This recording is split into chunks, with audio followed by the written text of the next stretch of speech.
Bem-vindos à Volatilidade Explícita.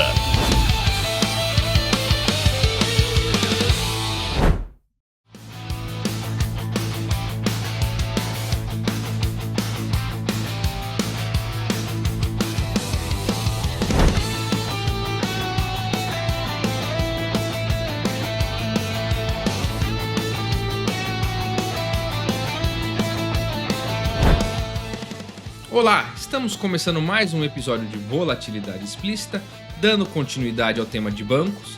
O último papel que nós abordamos foi Nubank e hoje nós vamos talvez para o extremo oposto, né, que é um dos grandes bancos brasileiros, Itaú. Não necessariamente Itaú na verdade, mas Itaúsa, que é a holding, né?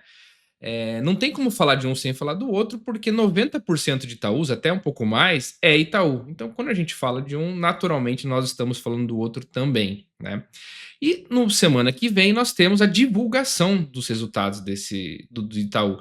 Então, naturalmente, existe um momento que pode trazer um novo trigger para o papel. Mas eu já adianto que nós não estamos fazendo um episódio de trade de balanço, né? Porque exatamente os estudos do Fleury mostrando a volta alta. Então a gente não entendia que existia uma simetria para tomar uma posição comprando nessa véspera, no caso de um trade onde a gente comprasse essa vol. Mas o papel ele vem de uma queda de 10% praticamente do último topo, né?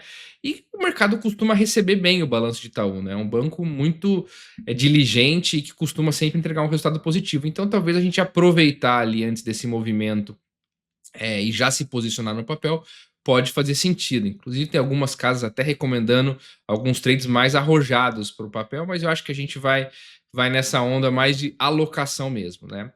E o tema que tem se falado muito atualmente é exatamente a CBS, que deve entrar em vigor em janeiro de 2027, né? Onde você vai acabar com o drag fiscal. O que é isso?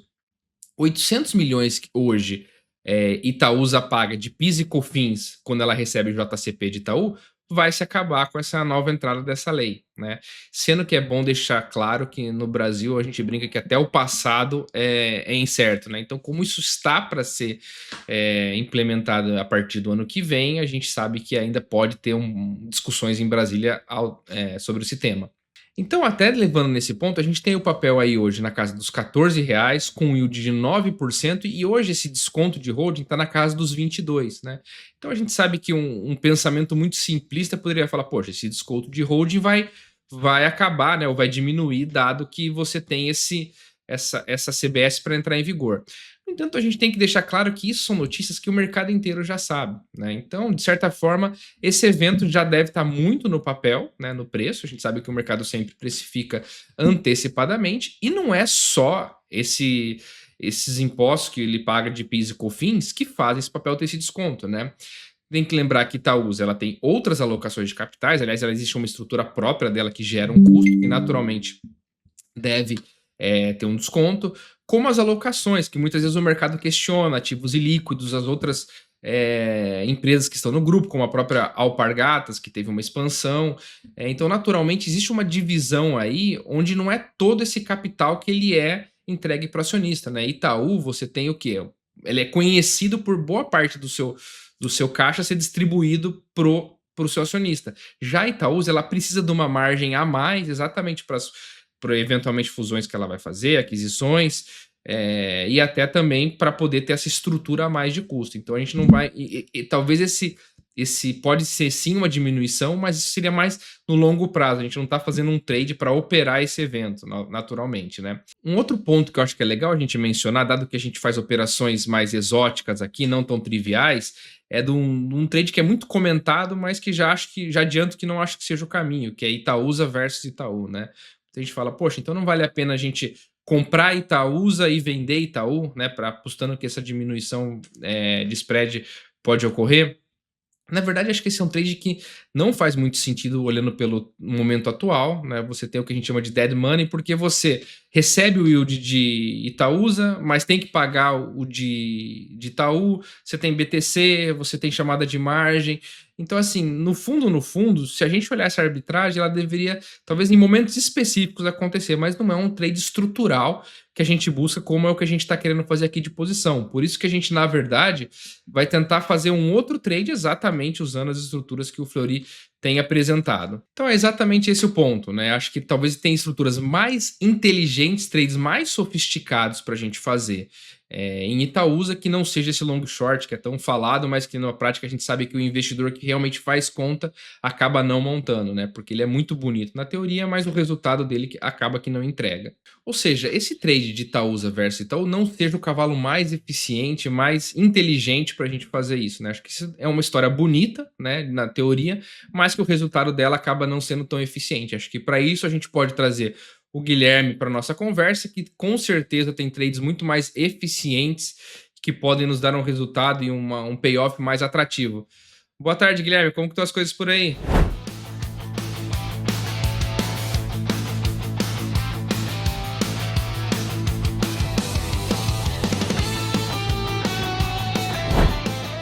Isso aí, Arruda. Então vamos lá. Quinta-feira, dia 30 de 4 de 2026, afinal, essas estruturas aqui, elas são datadas, e a gente acabou de ter ontem, na quarta-feira, o segundo ciclo de corte econômico por parte do Banco Central. Então estamos agora com a taxa de 14,5, é o segundo momento do ciclo de corte de juros, então, portanto, continuamos com uma tendência de queda de juros, que de fato tende a ajudar a Bolsa como um todo, apesar que uma queda aqui de 0,25, ela não muda muita coisa na magnitude do número de 14,75 para 14,5, mas é um bom sinalizador, o que mostra que há espaço para dar aí um fôlego ao longo praticamente cada 45 dias corridos, o que dá em média 31 dias úteis. Então vamos entrar ao fato que interessa aqui, Itaúsa, né? Ser daqui Itaúsa, uma empresa que normalmente no passado, quando eu atuava na mesa de market maker, era um ativo muito requisitado, principalmente para a indústria de fundos.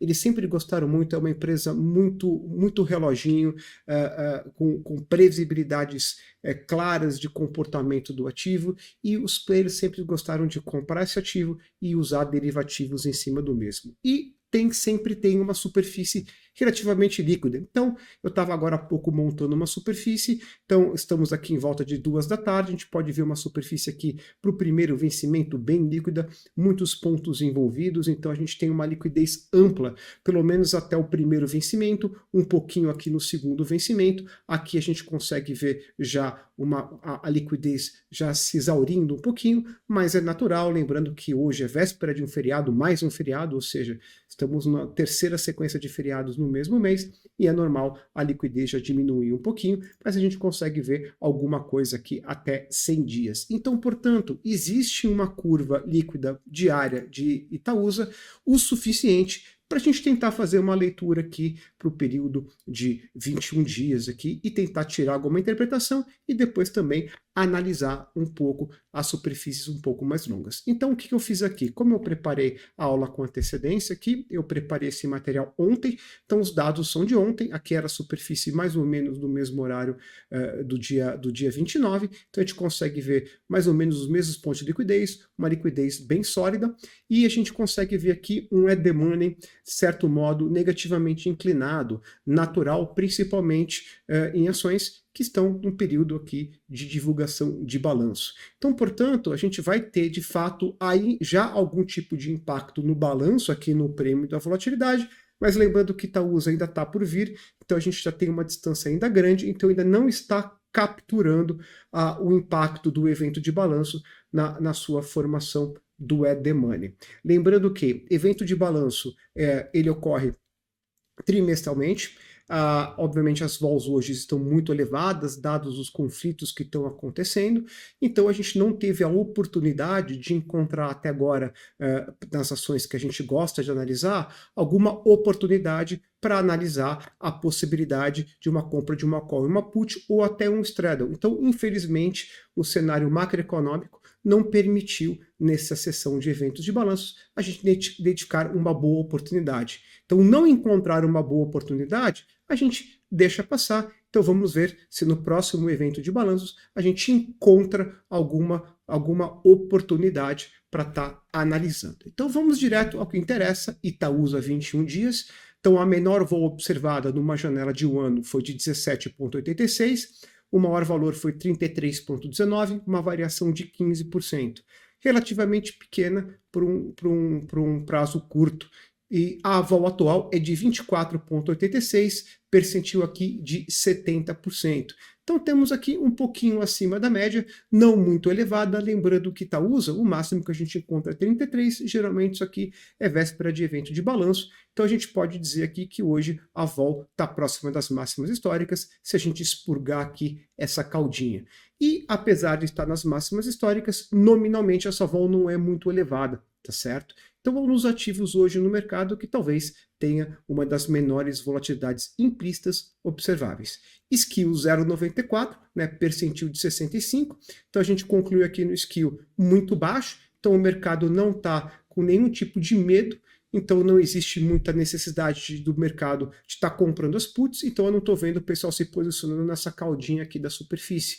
Então, portanto, não tem o risk reversal aqui, ele não está muito negativo, então a gente já viu números muito maiores, então isso aqui mostra que o mercado está com medo nenhum de uma queda, os agentes não estão se posicionando, não estão tomando aqui o skill negativo. E o Smile aqui está no meio do caminho, 1,56, em torno de 57%, não me mostra muita coisa também. Então o skill me mostra de fato que não tem medo, o Smile ele não está muito estipado, então eles não estão cobrando muito prêmio nas caudas, então a gente não consegue ver as caudas aqui muito estipadas, então a gente vê um ativo bem controlado, né? E a vol apenas um pouco acima da média. Já uma análise aqui para 120 dias úteis, está aqui 120 dias úteis, é exatamente o prazo que a gente costuma analisar, que é véspera um pouquinho antes do segundo turno, só para entender como está se posicionando a vol. A gente vê aqui 23,69, já um percentil mais elevado, 80%.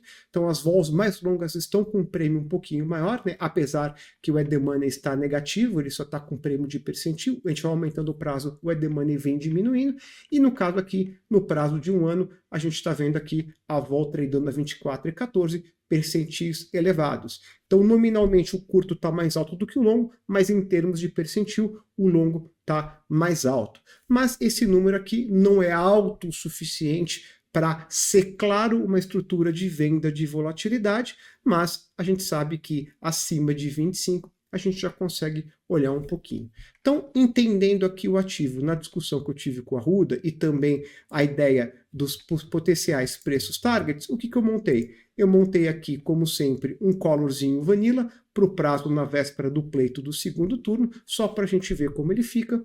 A gente consegue montar uma estrutura cuja aquisição de Itaúsa aqui a 14,04, a gente consegue vender a call de strike 112 a 15,72, comprar a put a 14,07. Nessa estrutura, nós temos aqui um fluxo de caixa positivo, então dá uma entrada de caixa aqui em torno de 30 basis points. Lembrando que na estrutura aqui eu não estou contemplando o bid and ask, então nós temos que ir ao mercado e pagar o bid and ask, então provavelmente essa estrutura aqui vai ser uma entrada a custo zero um pouquinho negativa, e o CD do período está em 6,56%, o máximo do ganho é 12%, lembrando que isso aqui são opções vanilla, então, portanto, se Itaúsa sobe 12% no período de 120 dias úteis, o retorno está dando 183 do CDI, e a gente consegue ver que para conseguir fechar esse gap, Itaúsa tem que recuperar essa queda e praticamente continuar um pouco a tendência de alta, e a gente tem tempo suficiente, a gente consegue ver que com essa magnitude, basta continuar a tendência que teve de agosto até aqui o comecinho do ano, só essa tendência de alta moderada é o suficiente para colocar a estrutura já no ganho máximo, perfeito?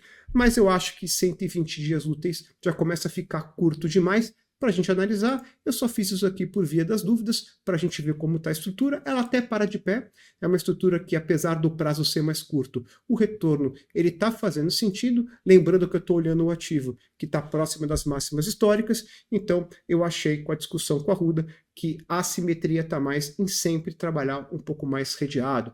Então uma estrutura bem conservadora, que é o Color Vanilla, aonde eu sei quanto que eu posso perder, que é o custo oportunidade do dinheiro no tempo, dado que a estrutura aqui tem até uma entradinha de caixa, então o pior cenário a gente vai pagar uma coisa para entrar com diferencial de bid and ask, e um ganho relativamente interessante de 183 do CDI, não contemplando o Bidesq nessa amostra, apenas o preço na curva. E coloquei uma estrutura um pouco mais longa, já alonguei para o prazo de um ano, já jogando o vencimento aqui para 6 de maio de 2027. E aqui eu consegui manter mais ou menos a proporção, deu até um pouquinho melhor, 199 do CDI, dado que a estrutura mais longa está se apropriando mais dos juros da economia, que continua elevado. Então, portanto, nessa estrutura, a gente consegue entregar uma participação na alta até 128, quase R$18 aqui, e eu usei como referência 14,04 o preço do ativo, e, portanto, a gente tem o CD do período em 14,06, o máximo aqui em 28, que é o ganho máximo possível, então isso aqui está entregando quase 200 do CDI, e aqui também eu contemplei a diferença não tendo o Bidesq, e aqui a diferença está pequenininha, está 8 basis points positivo. Então provavelmente com essas condições a gente vai pagar alguma coisa para estar entrando, mas lembrando que aqui o cunho não é trazer a estrutura precificada a mercado, e sim uma estrutura para a gente entender o seu comportamento e entender a simetria de risco. Então a gente consegue dar uma bela aderência na alta e 100% de capital protegido. Então, olhando essa estrutura, a gente tem Itaúsa com a vol um pouco mais baixa, né, e com os forward points ainda positivo, o que torna aqui a venda da call e a compra da put os setores mais próximos que otimizam o resultado. Então, a gente consegue colocar o strike da call a 128 e levantar aqui 4,72% do notional, e a put custa 4,64, é the money spot. Então, os forward points e a volatilidade permite essa amplitude de retorno e coloca a estrutura aqui no setor B, mas já namorando aqui com o setor D, por isso que a compra da put está de fato otimizando a estrutura, assim como a venda da call, né? E aqui eu só fiz o desenho da superfície e só mostrar que o Skill e o Smile não estão ajudando tanto a estrutura, porque a put que eu estou comprando, eu estou pagando uma vol maior do que a call que eu estou vendendo. Então o Skill e o Smile não foram grandes o suficiente para transformar o strike da venda da call num ponto mais atrativo, dado que tanto o Skill quanto o Smile estão nominalmente muito baixos, mas isso aqui não importa, porque os forward points compensou, porque o que é interessante a gente olhar é algo próximo dos 200 do CDI, o que torna a estrutura como capital protegido já interessante. Lembrando, uma estrutura que o prejuízo máximo aqui nesse apreciamento é a perda do custo dado do dinheiro ao longo do tempo, que é um capital protegido, um ganho de 200 CDI é bem interessante, porque aqui a gente não tem risco de crédito. Então tudo que paga acima de 100 do CDI tem que ter um risco embutido, e o risco daqui é perder só o custo oportunidade do dinheiro no tempo, o que é bem aceitável, né?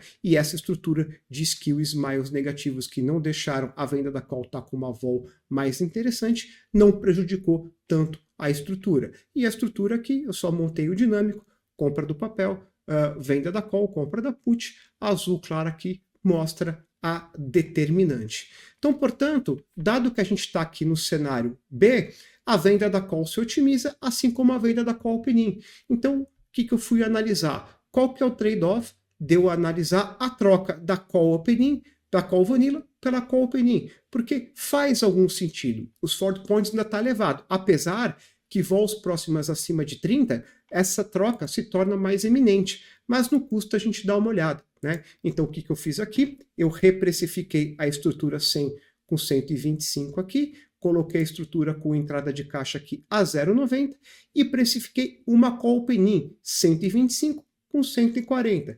Então eu tomei aqui o cuidado de colocar aqui primeiro o strike de 125, aqui anteriormente a gente estava usando o strike de 128, né? Então eu diminui 3% o nível do upside, para quê? Para gerar um pouco mais de entrada de caixa para conseguir segurar a estrutura. Então agora a entrada de caixa diminuindo 3% o nível da call, foi para 0,90, porque a call open-in ela vai ter um spread de Bidesq mais elevado. Então eu diminui um pouquinho o strike da call vanilla, então portanto eu precifiquei essa estrutura e agora está dando 177 do CDI, piorou um pouquinho, porque eu quero comparar com a call open-in com strike a 125. Então, portanto, a call vanilla 125, a call open-in tem strike 125, então se bate na barreira, ela vai virar uma vanilla, que é igual a essa. Então, portanto, aqui eu estou aumentando a amplitude em 15%. Então, portanto, estou vendendo uma call aqui que ela não existe e tem que bater na barreira para ela passar a existir. Então, se bate na barreira, ela vira uma call de strike de 125, que é igual ao anterior. Então, portanto, eu preciso comparar o preço entre elas. Essa call aqui, eu levanto quanto de prêmio? 5,54. Essa call aqui, eu levanto quanto de prêmio? 5,52. Então, a diferença de prêmio entre as duas é muito pequena, está dando 32 basis points. Então, portanto, está valendo a pena analisar a hipótese, lembrando que eu não coloquei aqui na conta quanto que o formador de preço vai cobrar de spread. Com certeza ele vai cobrar muito mais na call open-in, porque é um derivativo mais tóxico e toda vez que ele traz um risco maior para a carteira do formador de preço, ele vai ter que cobrar por isso. Caso contrário, ele vai estar precificando errado o ruído gerado dentro da posição dele. Então, portanto, aqui o spread vai ter que ser um pouquinho maior. Mas mesmo assim, da 0,32, que ele suba 0,60 a mais, 0,70 a mais, continua sendo atrativo, porque a gente pode estar falando de uma diferença de 32 basis points. Portanto, ao descontar o valor de 5,52 da call open-in, com a compra da put aqui a 4,64, a entrada a diferença de preço está positiva ainda. E por ela estar positiva, e a diferença que pode cobrar aqui, no máximo que pode chegar a 1%, no pior cenário, a gente está sempre comparando um fluxo de caixa um pouco negativo contra o upside de 15%. Então, portanto, no momento que eu jogo a barreira aqui de 125 para 140, a gente está jogando a probabilidade de bater a barreira um patamar muito mais baixo. Agora a probabilidade de bater na barreira está em 35,32. E aqui a probabilidade da call vanilla dar exercício é 30, né? Então, aumentando apenas 5% a probabilidade, ela conseguiu manter a relação de preço. Então está valendo a pena sim eu usar a opção com barreira, porque 15%, olhando sem custo de transação, uma diferença de pagar a mais 0,32 basis points para ganhar 15% a mais de potencial de ganho, faz todo sentido. Tá? Então essa troca, ela está sendo assimetricamente favorável para o investidor. Então compensa fazer isso, né? E lembrando que Itaúsa está no setor que a venda da call e a venda da call open-in continua sendo maximizada.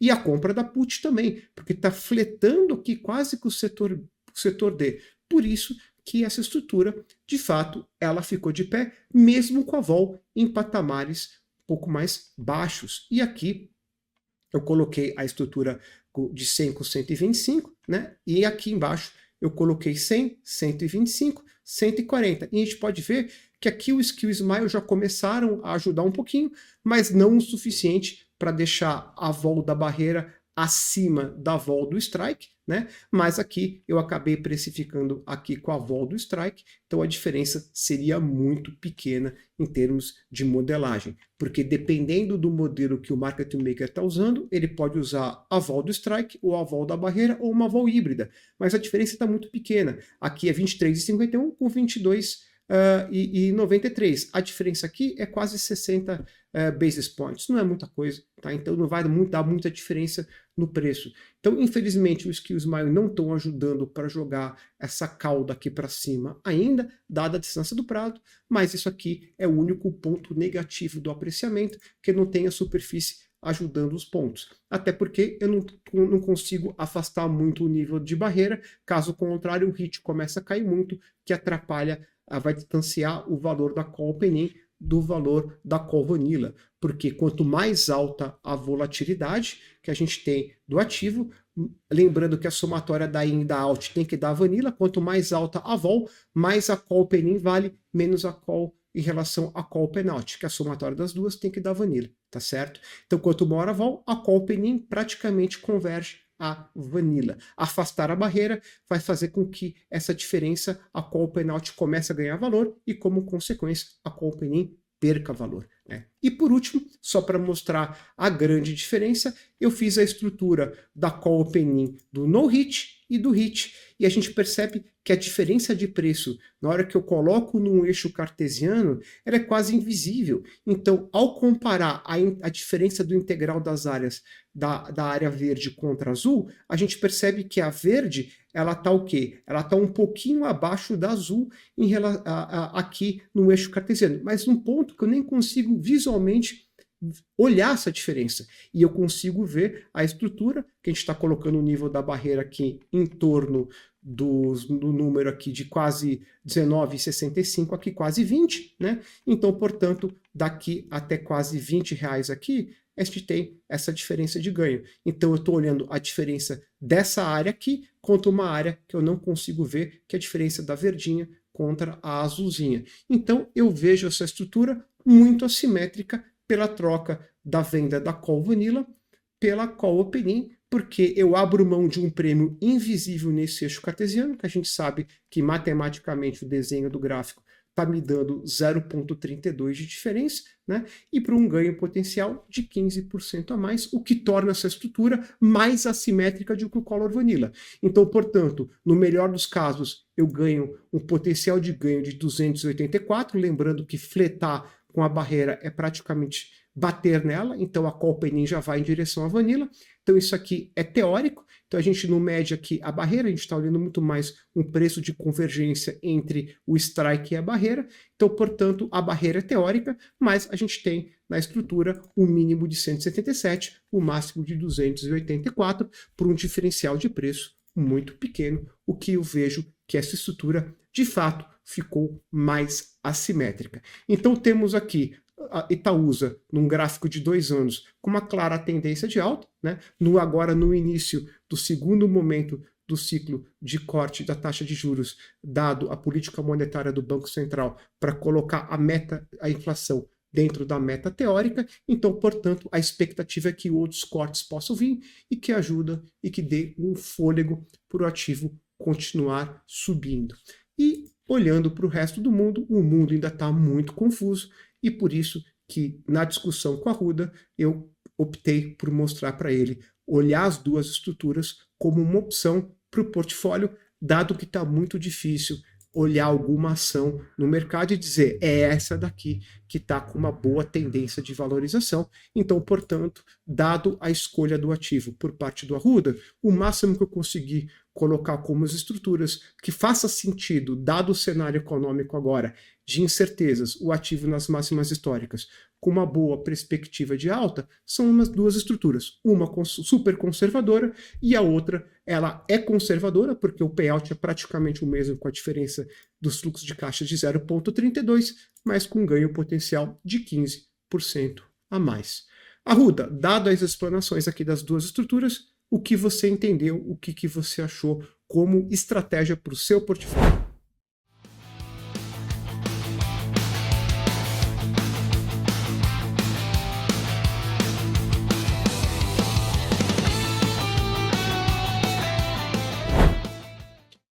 Perfeito.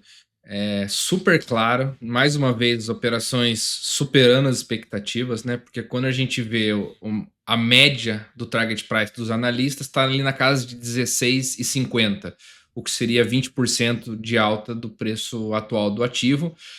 Analistas mais otimistas, como o da Goldman Sachs, por exemplo, está com preço-alvo de 16,90, o que todos esses valores olhando estão abaixo da sua operação Vanilla, né, que é 17,55 o strike dela, ou seja, a Vanilla ela já estaria num nível muito confortável de se montar, né, pensando que quando a gente monta uma estrutura dessa, a gente troca o upside ilimitado pela proteção, mesmo esse upside, se os analistas estiverem certos, estaria contemplado, ou seja, talvez vamos deixar na mesa aí, se o papel subir, uma diferença muito pequena, né, olhando se os analistas estiverem correto, né? Imagina que eles errem para 18, mesmo assim, né, o custo de oportunidade aí foi muito baixo, dado que você tem uma operação de capital protegido no atual cenário, né? Agora, na hora que você monta a operação com a barreira ainda e sobe mais 15% dessa barreira, a gente sabe que pensar que um ativo como Itaúsa, né, que não tem tanto mercado para crescer, já é um líder de mercado aí, crescer 40% de um ano para o outro, acho que é algo que a expectativa meio irrealista, né? Ou seja, fica uma operação ainda mais atrativa, né? Porque acho que é muito, como você mesmo mostrou, né? O hit probability ali, ele mostra apenas a matemática e a vol de ser atingida essa barreira. Quando a gente olha para a empresa que a gente está operando, talvez esse hit probability até diminua, né? Porque você está falando que Itaúsa vai crescer 40% de um ano para o outro. Algo muito improvável, dado, de novo, o tamanho que essa empresa já ocupa no mercado brasileiro, né? Então, acho que essa com barreira realmente ficou extremamente atrativa. Inclusive, acho que até uma curiosidade, como sabe, eu fico aqui situado nos Estados Unidos. Ontem eu estava conversando com um trader de volatilidade aqui local, né? E a realidade aqui é exatamente esse papo que o Fleury traz dos forward points, dos tipos de produto. É muito rico porque a gente aprende a operar qualquer mercado, né? E conversando aqui exatamente sobre essa questão dos forward points, skill, smile, ele ficou completamente impressionado, esse trader, com os payoffs que a gente consegue montar no Brasil, né? Eu expliquei exatamente essa operação, o payoff que tinha, e a grande pergunta dele foi: por que você não faz isso infinito, né? Porque é uma realidade que eles não estão acostumados aqui por não ter esse forward points tão altos quanto aqui. Então, você conseguir montar uma operação capital protegido para um ano, tendo a possibilidade aí de, vamos pegar a Vanilla mesmo, 28% de alta, né? É algo completamente atrativo, né? Então, acho que faz muito sentido realmente essa operação. Perfeito. Então, acho que, na minha opinião, acho que essa operação com barreira fica realmente mais atrativa e acho que faz muito sentido.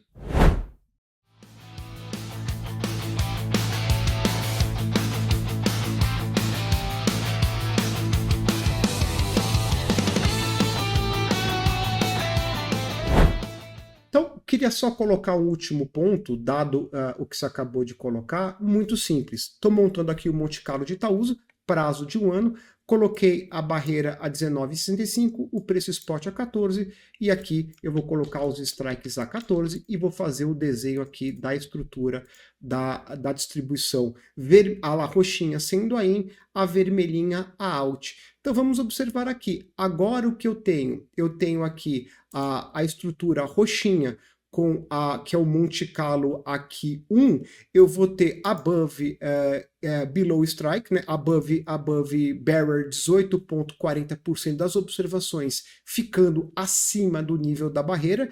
Lembrando que essa distribuição de Monte Carlo, ela mostra a probabilidade de bater na barreira no expire, não numa opção contínua como a gente precificou. Então, portanto, este número aqui de 18,40, ele tem que ser menor, né, que o que a gente observou aqui na estrutura de 35 e 32, né, porque aqui a gente está precificando uma call contínua up and out, e portanto o que vale ressaltar é essa probabilidade de 18 vai dar de 35, e o que acontece? Dado o modelo de Monte Carlo, a distribuição do ativo não está partindo de 14, ela está partindo de 15,98, que é o preço que? Forward do ativo. Então, a distribuição tem o drift para a direita, o que aumenta a chance de bater na barreira, ao ponto que aqui o modelo está dando grandes chances da barreira serem batidas. Mas nenhum analista consegue ver a possibilidade do ativo daqui a um ano estar acima desse nível. E por isso que a estrutura fica boa, porque a estrutura fica inteligente quando o analista nega esse ponto da distribuição. Então o analista está dizendo aqui que o nível de barreira que ele está olhando, eu vou só deslocar aqui a barreira aqui para baixo desse ponto, que seria aqui a nível de 17, né? A gente consegue ver que nível de 17 aqui na distribuição, a gente vai ter a barreira aqui para baixo. Ó, o roxinho vindo, vamos botar aqui, mais fácil botar aqui direto para visualizar, 17 aqui o strike, tá? Para ficar mais fácil, vou botar a barreira aqui. Então a gente vai ver ó, aqui o strike é 17. Então a gente consegue ver as observações acima do nível da barreira muito mais elevadas. Então o que o produto diz? Ele está negando, o analista ele nega que esteja acima disso, e a gente está falando para o modelo, a gente está dizendo que não vai estar acima disso. Então, portanto, o analista olha aqui o strike de 17, que é o strike 2, ele diz o seguinte, que aqui a above strike né? A gente está com as observações aqui, no caso eu tenho que botar o 17 aqui no strike da primeira para fazer sentido. A gente vai ver aqui a distribuição de 36% acima do strike, né? Então 36% das opções roxinhas estão acima dessa barrinha amarelinha, e aqui acima dessa barrinha roxinha a gente vai ter 16%. Então o analista já diz, acima de 36, ele dá probabilidade quase que zero. Então, portanto, acima de nível de 19, ela é muito mais baixa. Então, a gente está se apropriando do modelo de Black-Scholes que não consegue conversar com o call do analista. Então, o modelo diz, pode bater na barreira, o analista vai falar que não vai bater de jeito nenhum. Então, essa dicotomia entre o que o modelo diz e o que o analista diz, traz a vantagem para estrutura. Então isso aqui é matemática pura. Quem quiser entender um pouco melhor o que eu acabei de dizer, vai ter que remeter ao curso de extensão do FD Learning, aonde eu tenho mais de 30 horas, onde eu explico como é que funciona de fato o modelo de opções com barreira, e é assim que a gente coloca uma boa estrutura. A gente tem que olhar o que o analista diz e olhar o que o modelo nos traz e achar aonde está a divergência. E a divergência do que o analista pensa e o que o modelo mostra é o ponto de otimização para a gente, pelo menos a priori, com as informações que a gente tem agora, tentar fazer o melhor possível para tornar o produto assimétrico com melhor probabilidade de sucesso. Então, eu acho que para esse encontro, as informações aqui, o contexto tanto econômico como o contexto matemático já foi bem apresentado. Então, por esse encontro nosso, a gente fica por aqui.